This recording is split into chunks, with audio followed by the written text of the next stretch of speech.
잘 아는 말씀이 여기 있죠. 주 예수를 믿으라. 그리하면 너와 내 집이 구원을 얻으리라. 이 말씀은 우리가 잘 알듯이 바울과 실라가 예수님을 증거하고 다니다가 감옥에 갇혔어요. 그 감옥에 갇힌 이유가 뭐냐면 그 시장에 점을 치는 여종이 하나 있었는데 그 여종을 고쳐주었어요. 어떤 병이 걸렸었냐 하면 우리가 흔히 말하는 무병 알죠? 귀신이 들린 여인이. 그러니까 이 귀신 들린 여인은 귀신이 들렸기 때문에 많은 사람들에게 점을 잘 쳐줘요. 점을 치는데 뭐라고 해요? 쪽집게라고 하죠.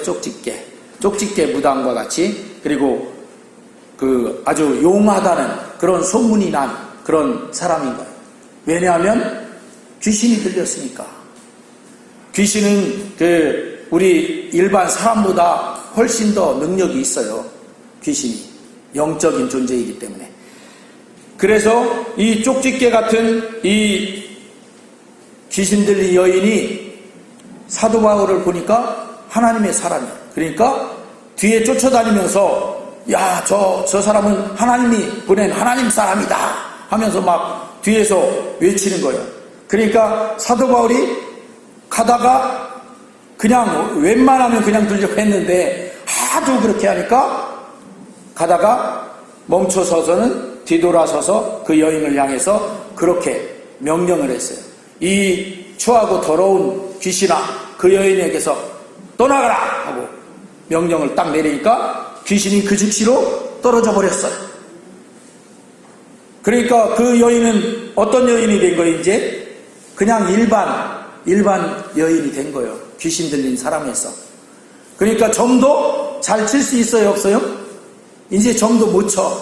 귀신 들렸던 그 힘으로 점을 쳤었으니까.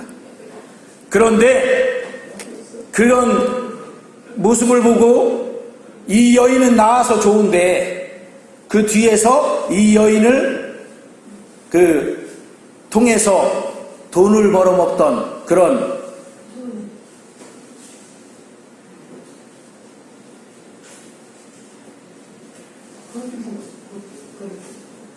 사람들이 있었어요.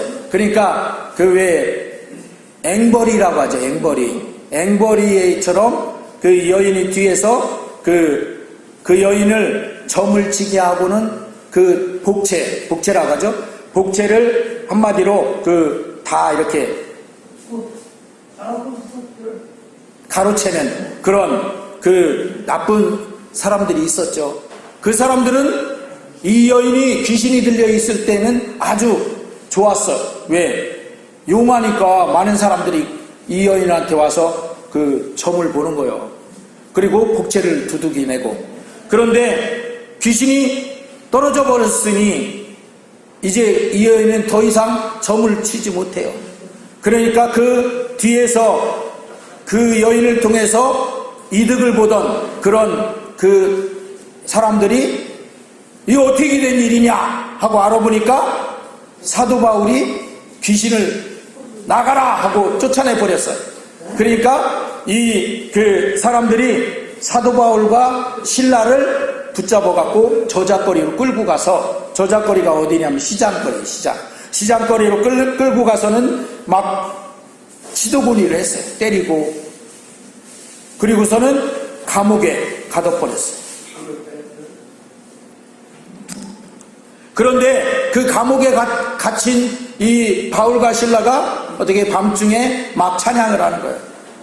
바울과 실라가 찬양하는데 갑자기 옥토가 막 흔들리고 지진이 나서는 그때 감옥은 어떤 감옥이냐면 이런 건물을 져서 감옥을 만든 게 아니라 굴을 파가지고 굴에 입구에 문을 하나 넣고 또 한참 가면 2중 문을 넣고 또 한참 가면 또 3중 문을 넣고 이렇게 문을 몇 개를 하고 그 뒤에 그 안에 그 죄수들을 가둬놓는 지하 감옥인 거예요.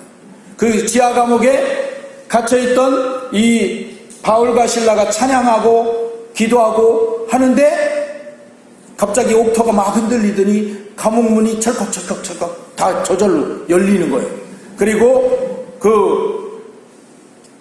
그런 일이 일어나니까 그 간수가 바깥에서 졸다가 이게 뭔 일이냐 하고 깜짝 놀라서 보니까 감옥문을 보니까 감옥문들이 활짝활짝 다 열려버렸단 말이에요. 그러니까 이 간수가 아이고 큰일 났다. 다 도망갔겠구나. 그 감옥문이 열렸으니까 죄수들이 그 안에서 그냥 있겠어요? 다 도망가지? 다 도망갔겠구나. 큰일 났다. 그리고 아이고 내가 내일 아침 되면 로마 군한테 내가 죽음을 당할 텐데 차라리 내가 자결을 하자 하고 칼을 빼서 자결을 하려고 했어요. 그랬더니 그 안에서 막 다급하게 소리가 들려오는 거예요. 바울이 뭐라고 해요? 죽지 마라. 다 여기 있다. 안 도망가고 있으니까 죽지 마라. 그러니까 간수가 깜짝 놀래가지고 불을 켜가지고 달려와서 보니까 전부 다 그냥 있는 거예요. 그래서 그때에 말씀이 기록된 사도행전 16장 29절부터 32절 말씀이 그때의 말씀이에요.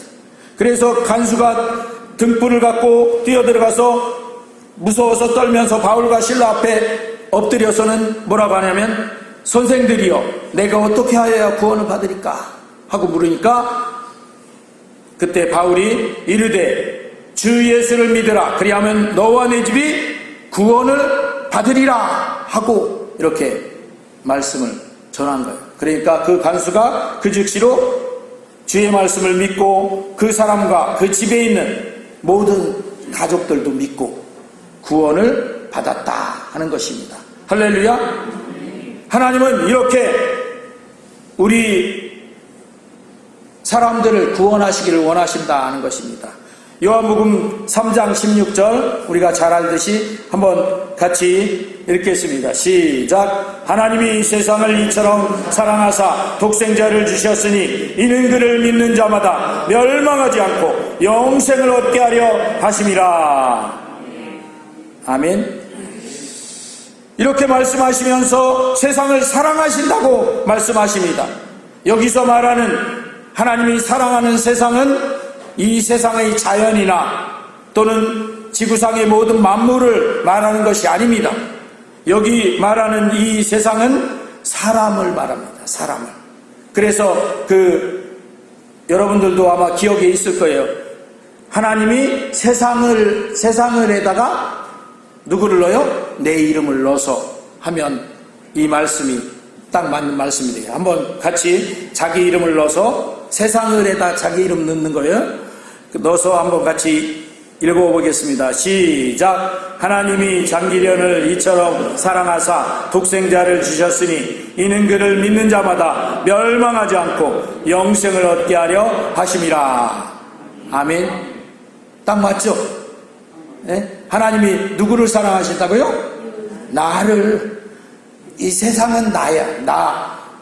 넓게 보면 모든 사람들. 그런데 좁게 보면 나라는 이 한 사람. 즉 하나님의 형상을 닮은 존재로 우리 사람을 지어주셨는데 그 사람이 타락하여 하나님을 떠나고 그 주신 복과 은혜도 누리지 못하고 그리고 결국 죽어서는 영원한 멸망지옥으로 갈 수밖에 없게 된 그 안타까운 사실에 사랑의 하나님께서 너무 안타까워하셔서 그 독생자인 예수님을 보내주시고 그 예수 믿는 자마다 구원해 주시고 그리고 천국의 영생을 주시는 것이 바로 이 말씀이다 하는 것입니다. 할렐루야. 그러면 우리는 왜 예수님을 믿어야 하는가? 첫째는 구원을 받기 위해서 예수님을 믿는 것입니다. 한번 따라해 보겠습니다. 구원을 받기 위해서 예수님을 믿는다. 시작. 구원을 받기 위해서 예수님을 믿는다. 이 세상에서 아무리 떵떵거리고 잘 살았다고 해도 또는 그 사람도 언젠가는 그 삶이 끝나고 죽게 됩니다.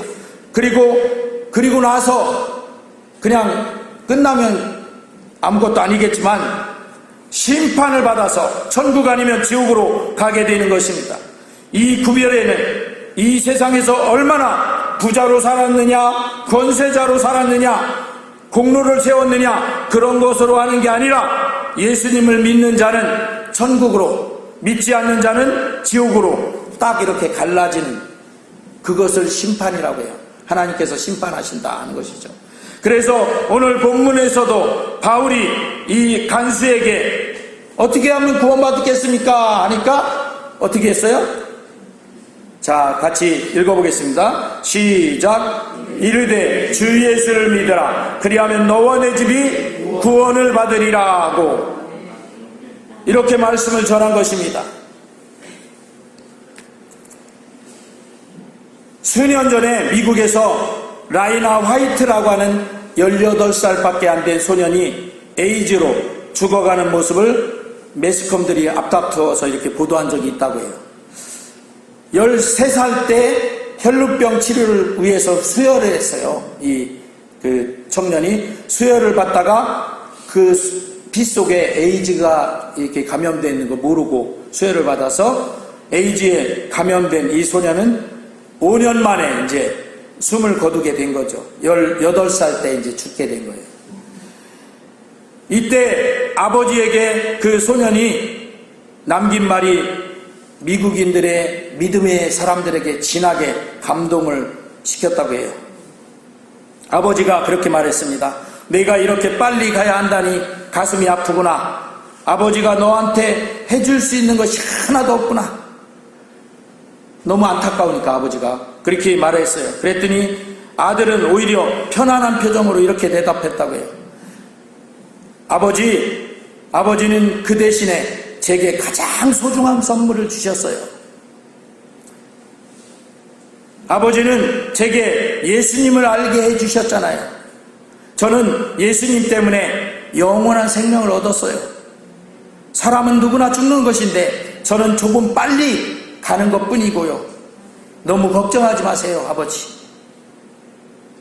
이렇게 아버지에게 오히려 감사하고, 이렇게 아버지를 오히려 위로하고, 그렇게 그 소년은 죽었습니다. 그런데 그 모습을 매스컴을 통해서 본 많은 사람들이 감동을 받았어요.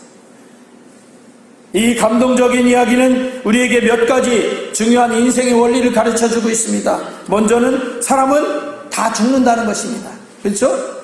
살아남을 사람이 아무도 없어요. 성경은 한 번 죽는 것은 사람에게 정하신 것이요 그 후에는 심판이 있으리니 히브리서 9장 27절에 말씀하고 있죠. 사람이 죽는 것은 정해진 이치입니다. 이것을 피해갈 수 있는 사람은 한 사람도 없다 하는 것이요.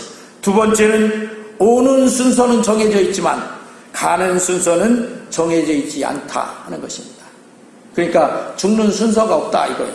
물론 늙은 사람이 젊은 사람들보다 더 빨리 죽는 것은 분명한 그런 일반적인 그런 사실이죠.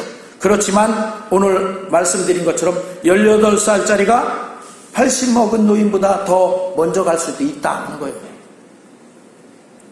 어린이들이 먼저 갈 수도 있습니다. 아버지보다 아들이 먼저 갈 수도 있고, 형보다 동생이 먼저 갈 수도 있고, 선배보다 후배가 먼저 갈 수도 있는 것이 이 죽음 앞에 사람이 놓여있는 현실입니다. 이걸 누구도 바꿀 수도 없고 그냥 그렇게 가는 거예요. 세 번째는 그 죽음의 순간에 우리 다른 사람들이 해줄 수 있는 것은 아무것도 없다는 것이에요. 이 아이의 아버지인들 왜 그 아들을 살리고 싶지 않겠습니까? 어떤 희생을 치르더라도 아들을 살리고 싶은 것이 부모의 한결같은 마음일 것입니다. 그러나 의사도 그 아버지도 그 누구도 그 아이의 죽음을 멈추게 할 수 없었습니다. 네 번째는 그 죽음의 순간에 한 가지 꼭 필요한 것은 믿음밖에 없다는 것입니다. 이 아이는 예수님을 믿으면 구원을 받는다는 이 믿음이 있었고, 그 믿음 때문에 그는 그렇게 편안하게 이 세상을 떠나갈 수가 있었습니다. 이 순간에 믿음 외에 돈이 필요하겠습니까? 황금이 필요하겠습니까? 다른 무엇이 필요하겠습니까? 죽음의 순간에 필요한 한 가지는 믿음뿐입니다. 모든 사람이 죽는다. 죽음에는 순서가 없다. 죽는 순간에는 아무도 도움을 줄 수 없다. 그 순간에 꼭 필요한 것은 믿음이다 하는 것입니다. 두 번째로 우리가 예수님을 믿는 이유는 행복해지기 위해서입니다. 이 세상을 떠난 이후에 천국에 가는 것이 가장 중요하지만 이 세상에서 살아가는 삶 또한 행복하게 사는 것도 예수님을 믿는 중요한 이유가 됩니다. 모든 사람들은 죽은 이후에 어떻게 될까 불안해하면서 살고 있습니다. 예수 믿음으로 구원의 확신이 있는 사람들은 그런 불안은 갖지 않습니다. 이 아이처럼. 그래서 이 세상에서의 삶도 그만큼 여유가 있고 풍성한 삶을 살게 되는 것입니다. 우리 선택은 이 세상에서도 행복하게 살고 또 죽어서 저 세상에서는 천국에 가는 삶이 되어야 합니다. 아멘. 그러려면 어떻게 해야 돼요? 그 무엇보다도 예수님을 믿어야 합니다 하는 것이죠. 두 자매가 그 갯벌에서 조개를 이렇게 잡고 있었대요. 그런데 언니가 동생보다는 세죠, 그죠? 엄만 해도. 그래서 그 두 자매가 동시에 큰 조개 하나를 발견했어요. 그래서 동시에 팔을 딱 뻗어서 동시에 잡았어요. 그런데 누가 가져갔겠어요? 언니가 가져갔지. 왜? 언니라는 이유로 딱 눌러버린 거지. 야, 내가 언니잖아. 내놔. 그래가지고 언니가 가져갔어요. 동생이 못 내 아쉽죠. 이게 지금 언니를 어떻게 뭐라고 할 수도 없고 동생이니까. 그럴 때 언니는 그럴 거 아니에요. 야, 네가 언니로 태어나지 그럼. 그러니까 어떻게 할 수도 없고 그러니까 마음속에만 그냥 그 아쉽고 또 언니가 좀 원망스럽고 그런 마음을 갖고 있었어요. 그리고 울었어요. 어쩔 수가 없었어요. 그런데 이제 계속해서 이제 조개를 잡고 있었는데 이 동생이 한 조개를 잡고 딱 보니까 입을 딱 벌리고 있는데 그 속에 진주 덩어리가 딱 있는 거예요. 진주를 담은 조개. 그 조개를 잡고 나서는 너무나 기뻤어요. 얼른 감추고서 그리고서는 언니와 계속 조개를 잡을 때도 지난번처럼 큰 조개가 있어도 언니한테 양보하는 거예요. 왜 양보할까요? 큰 진주를 담고 있는 조개를 지금 갖고 있잖아. 언니 몰라. 그렇지만 나는 지금 갖고 있잖아. 그러니까 좀 큰 조개 뭐 다 양보해도 괜찮아. 왜? 이거만 있으면 되니까. 이렇게. 전혀 아까워하지 않고 양보할 수 있었어요. 왜 이런 자유함이 이 동생에게 생겨났을까요? 진주 조개를 소유하고 있기 때문에 그렇습니다. 곧 우리가 이 세상에서 행복하게 살려고 하는데 모든 사람들에게 다 어려움도 다가오고 똑같이 여러 가지 굴곡들이 있죠. 그때에 예수 믿는 사람들이 어떻게 해서 더 행복하냐 하면 천국을 소유하고 있잖아. 소망이 있잖아요. 내가 이 땅에서 만약에 실패하더라도 그래도 천국이 나는 있다. 그래서 그런 여유가 이 진주조개를 갖고 있는 여동생과 같은 그런 마음이 있는 거예요.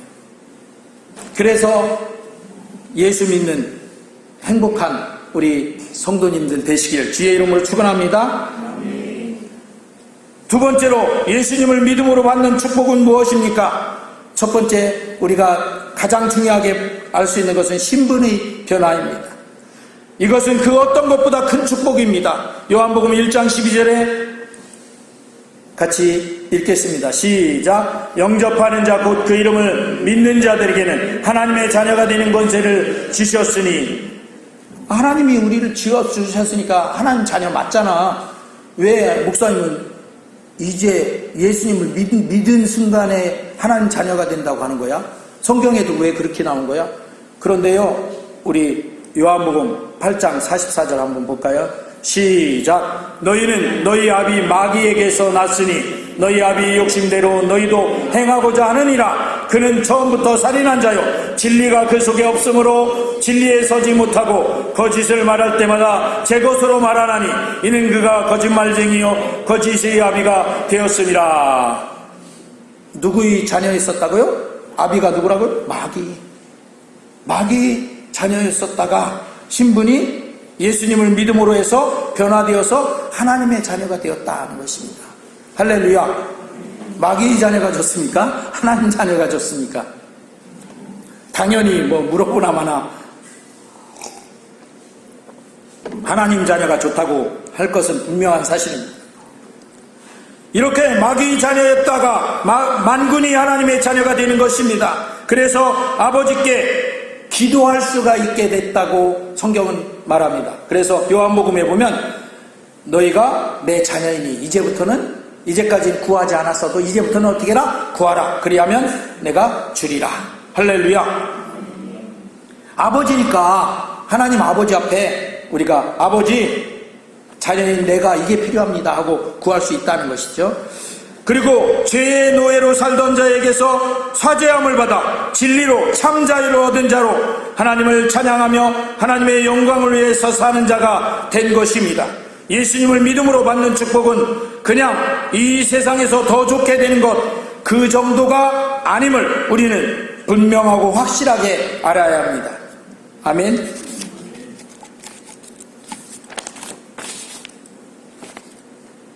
우리 이런 찬송을 제가 부를 텐데요. 부럽지 않네. 세상 사람 날 부러워 아니하여도 나도 역시 세상 사람 부럽지 않네. 하나님의 크신 은혜 생각할 때에 할렐루야 찬송이 저절로 나네. 세상 사람 날 부러워 아니하여도 이 세상의 권세자들 날 부러워해.